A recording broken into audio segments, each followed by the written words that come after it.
Kisah ini bermula dari kerajaan Panjalu yang beribu kota Daha atau Kediri.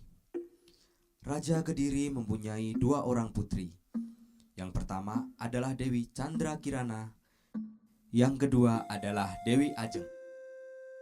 Namun sayang, sejak kecil Ibu Chandra Kirana meninggal dunia karena sakit.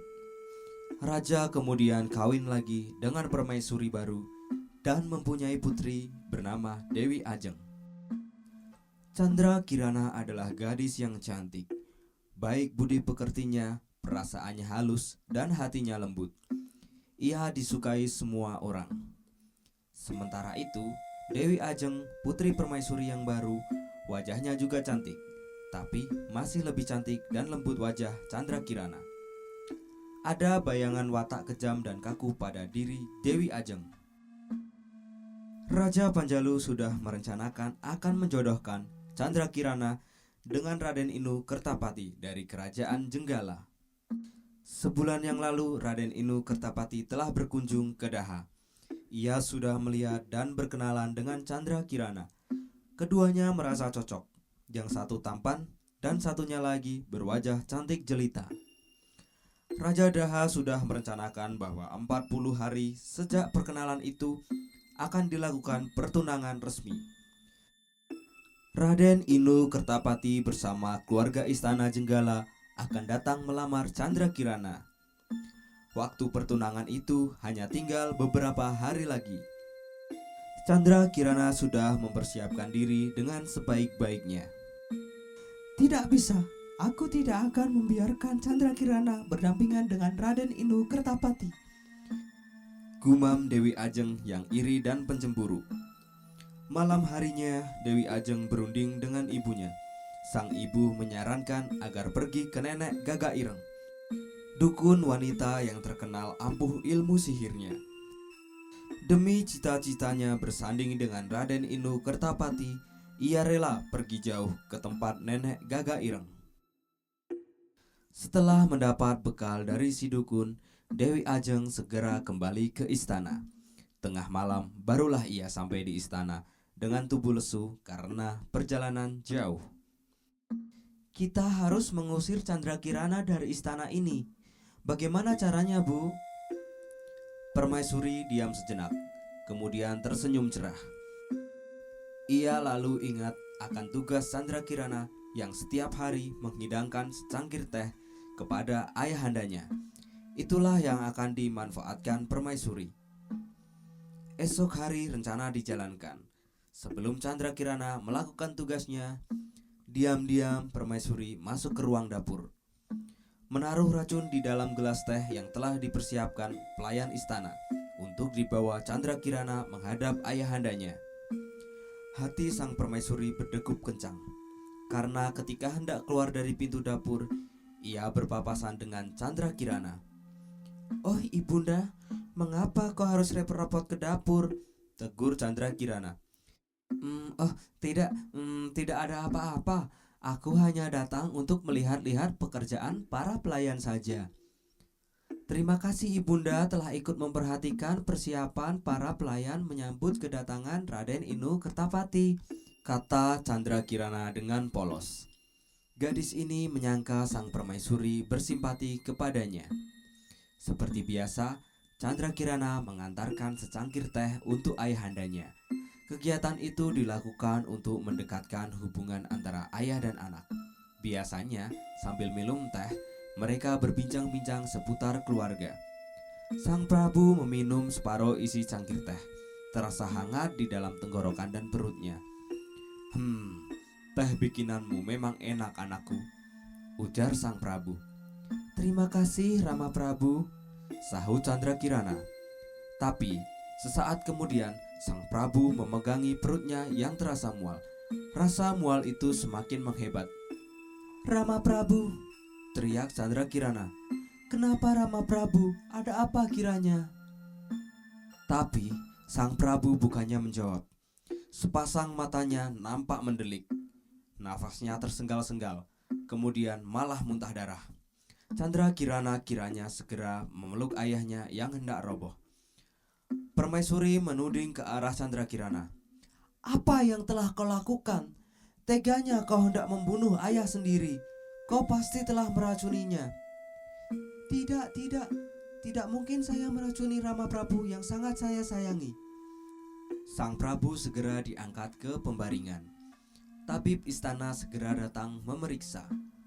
Wajah pakar kesehatan istana Kediri nampak tegang. Ia memeriksa tubuh sang Prabu dengan seksama. Beberapa saat kemudian sang tabib bernafas lega, walau sang Prabu belum sadarkan diri.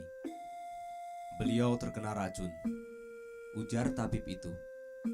Tapi racunnya tidak terlalu ganas.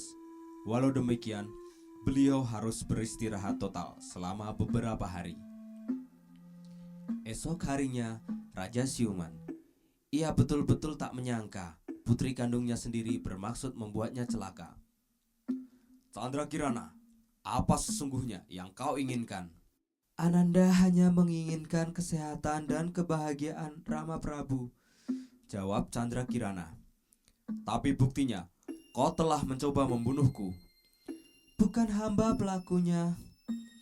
Hukum harus ditegakkan di kerajaan ini, tak terkecuali terhadap anakku sendiri. Bukti dan saksi telah memberatkan tuduhan perbuatan jahatmu. Kau seharusnya dijatuhi hukuman mati. Tapi aku cukup bijak. Kau harus pergi dari istana ini. Rama Prabu harus menyelidiki masalah ini lebih dalam lagi. Ananda tidak bersalah. Kau harus pergi dari istana ini. Dengan berlinang air mata, Candrakirana terpaksa meninggalkan istana Kediri. Sekarang dia sendirian dan tidak memiliki siapapun. Ia melangkah tanpa tujuan. Dengan derai air mata, ia terus berjalan hingga sampai di tepi pantai. Tanpa setahu Candrakirana, sejak tadi dari kejauhan, Dewi Ajeng dan Nenek Gagak Ireng mengikutinya diam-diam. Nenek Gagak Ireng, itu Candrakirana, bisik Dewi Ajeng.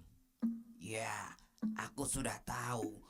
Kau tunggu saja di sini, biar aku sendiri yang maju menanganinya, kata Nenek Gagak Ireng.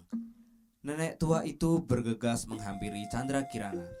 Setelah cukup dekat, nenek itu membaca mantranya. Tongkat hitam di tangannya diacungkan ke udara beberapa kali.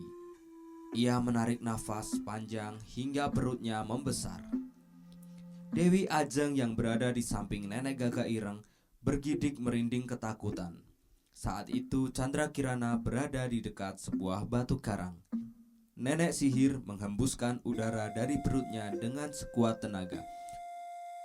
Wus wus pss. Angin kuat penuh hawa sihir menerjang ke arah Candrakirana. Tubuh Candrakirana terpelanting ke tepi laut. Begitu menyentuh air laut, tubuh Candrakirana tiba-tiba berubah menjadi keong berwarna emas. Dewi Ajeng menangkap keong itu. Lalu dengan sekuat tenaga, keong itu dilempar ke tengah laut. Terima kasih nenek, kata Dewi Ajeng sembari mengeluarkan kantung uangnya. Ini uang untuk nenek karena telah berhasil membantu aku. Candrakirana terombang-ambing di tengah laut terbawa ombak. Gadis yang malang itu tidak bisa melakukan apapun kecuali berdoa agar Dewata yang Maha Agung menolong dan membawanya kembali ke darat. Candrakirana adalah seorang gadis yang lembut dan baik. Doanya dikabulkan. Ombak perlahan-lahan membawanya ke dekat pantai yang tenang. Kebetulan, di tepi pantai itu ada seorang nenek tua yang mencari ikan. Nenek ini sudah bermaksud pulang, namun ia masih menebar jala kecilnya. Kini, ia dapat satu ekor ikan lagi yang agak besar. Ia merasa sangat bersyukur. Ia celupkan lagi jaring itu ke dalam air. Kini ia mengayuh sampahnya untuk pulang. Candrakirana yang kini menjadi keong terbawa ombak hingga ke tepian. Ia merambat di sebuah batu hitam. Kebetulan nenek tua itu menambatkan sampahnya tak jauh dari keong itu berada. Kelihatannya keong ini lucu dan manis. Baiklah, ku bawa pulang saja ke rumah. Kau akan kupelihara, ujar si nenek tua itu. Lantas keong emas diambilnya dan diletakkannya bersama ikan-ikan hasil tangkapannya di dalam keranjang ikan. Keong Emas kini merasa lega karena tidak lagi terombang-ambing di laut. Ia ingin mengucapkan rasa terima kasih pada nenek itu, tapi sayang, ia tidak bisa berbicara. Tidak lama kemudian nenek tua itu membawanya ke sebuah gubuk kecil. Ikan hasil tangkapan hari itu dia letakkan di atas tempayan, termasuk keong emas. Keong emas diletakkan di dekat kendi air. Di dalam rumahnya, ia kemudian mencari kayu bakar untuk memasak. Tak lama kemudian ia kembali lagi untuk mengolah ikan hasil tangkapannya. Malam harinya, nenek itu sudah kelelahan. Ia tertidur dengan lelap. Pada malam hari itulah, tanpa sepengetahuannya, Keong Emas berubah menjadi seorang gadis yang cantik, yang tak lain adalah Chandra Kirana. Ternyata, pengaruh sihir itu lenyap jika malam telah tiba. Esok harinya ketika bangun pagi, sang nenek merasa terkejut. Sungguh amat mengagetkan. Di atas meja makan di dalam rumahnya telah terhidang berbagai macam makanan lezat. Setelah sarapan pagi, sang nenek pergi ke pantai mencari ikan. Siang itu, nasib si nenek agak kurang baik. Ia sudah berusaha sekuat tenaganya menjaring ikan. Namun, hingga menjelang sore, yang didapat hanya seekor ikan. Dengan langkah gontai, ia pulang ke rumah. Kalau hanya seekor saja, dia tidak dapat menukarnya dengan beras atau bahan makanan lainnya di pasar desa. Karena kelelahan dan kecewa, ia pun segera beristirahat. Tak berapa lama kemudian, ia tertidur lelap hingga pagi hari. Pagi itu dia dikejutkan lagi dengan adanya hidangan masakan yang lezat di atas meja. Keong Emas baru menyadari ternyata kutukan nenek sihir itu hilang di malam hari. Karena itu selama beberapa jam, dia bisa kembali ke wujud manusianya. Dia memanfaatkan keadaan itu untuk mengungkapkan rasa terima kasihnya kepada nenek nelayan dengan memasakkan makanan untuknya. Kejadian di meja makan ternyata tidak terjadi sekali saja, tetapi berkali-kali. Hal itu membuat nenek nelayan penasaran. Saking penasarannya, suatu hari sehabis mencari ikan, nenek nelayan pura-pura tidur. Malam pun tiba. Perlahan-lahan, nenek memicingkan matanya. Ia mengintip apa yang terjadi di dalam rumahnya. Sungguh kaget dia dibuatnya. Dia melihat Keong Emas menjelma menjadi seorang putri yang cantik jelita. Buru-buru dia bangkit dari pembaringan. Kamu siapa? Kata nenek nelayan. Chandra Kirana kaget sekali tiba-tiba ditegur nenek nelayan.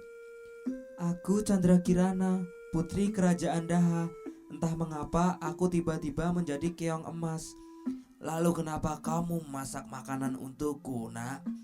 Tanya nenek nelayan. Aku ingin mengucapkan terima kasih karena nenek telah menyelamatkanku dari tepi laut, ujar Chandra Kirana. Oh, kau adalah jelmaan keong emas yang kutemukan di pantai.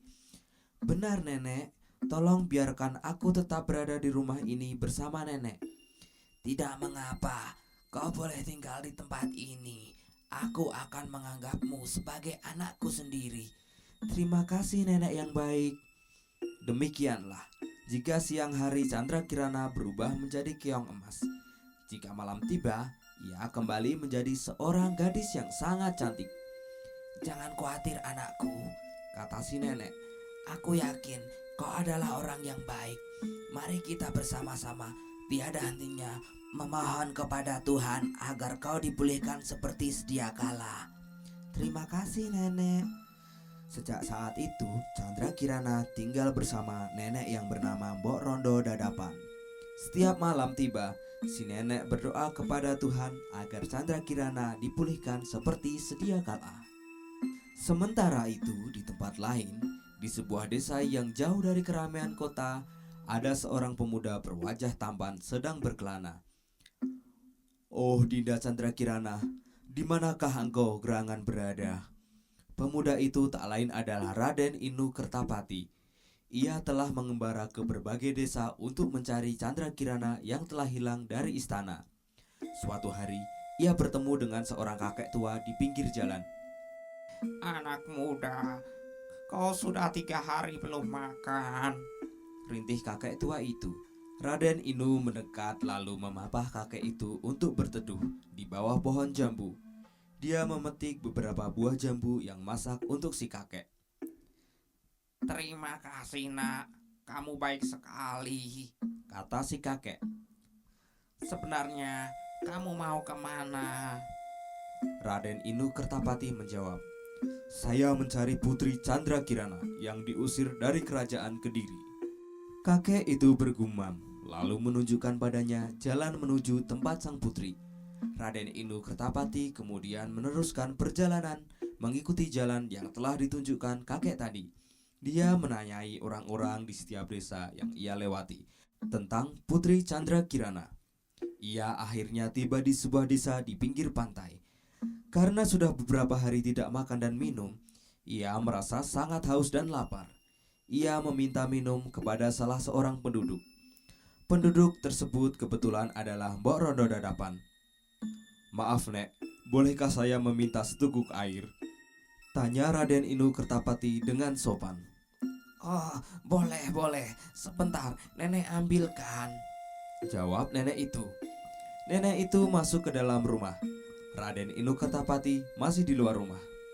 Raden Inu Kertapati mencium bau makanan yang sedap sekali. Mungkin nenek sedang memasak ya, pikir Raden Inu Kertapati. Ketika nenek kembali membawa kendi berisi air, Raden Inu Kertapati bertanya, nenek masak apa? Oh, bukan nenek kok yang masak. Jawab nenek itu. Nenek yang tak lain adalah Mbok Rondo Dadapan itu pun menjelaskan panjang lebar mengenai Candrakirana yang dikutuk menjadi keong emas dan ditemukannya di tepi laut.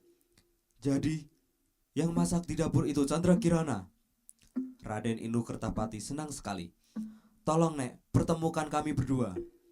Nenek Dadapan lalu memanggil Putri Candrakirana. Pangeran Inu Kertapati. Putri Candrakirana berteriak kegirangan bertemu dengan kekasihnya yang sedang menyamar menjadi rakyat biasa itu. Hari itu juga, Pangeran Inu mengajak Putri Candrakirana bersama Nenek Dadapan pulang ke istana. Ketika Pangeran Inu dan Putri Candrakirana telah tiba di kerajaan Kediri, Dewi Ajeng sangat kaget. Ia segera menemui nenek sihir. Nenek sihir mengatakan bahwa sihirnya akan hilang bila Candrakirana telah bertemu Pangeran Inu. Dewi Ajeng sangat marah. Dia membentak. Kenapa kau tidak bilang dari dulu? Memangnya kau mau apa? Si nenek sihir balik menantang Dewi Ajeng. Mau ku sihir jadi cacing kau? Tidak, jangan Nek. Rintih Dewi Ajeng. Kau harus tahu dan merasakan seperti apa jika dirimu berubah menjadi keong. Jangan Nek, jangan. Namun terlambat. Nenek Gagak Ireng yang sudah marah telah menyihirnya menjadi keong. Hanya saja warnanya bukan emas. Keong berwarna hitam. Jadilah Dewi Ajeng keong berwarna hitam. Selang sehari setelah peristiwa itu, Raden Inu Kertapati dan Candrakirana melangsungkan pertunangan. Dan tak lama kemudian mereka melangsungkan pernikahan dan hidup berbahagia.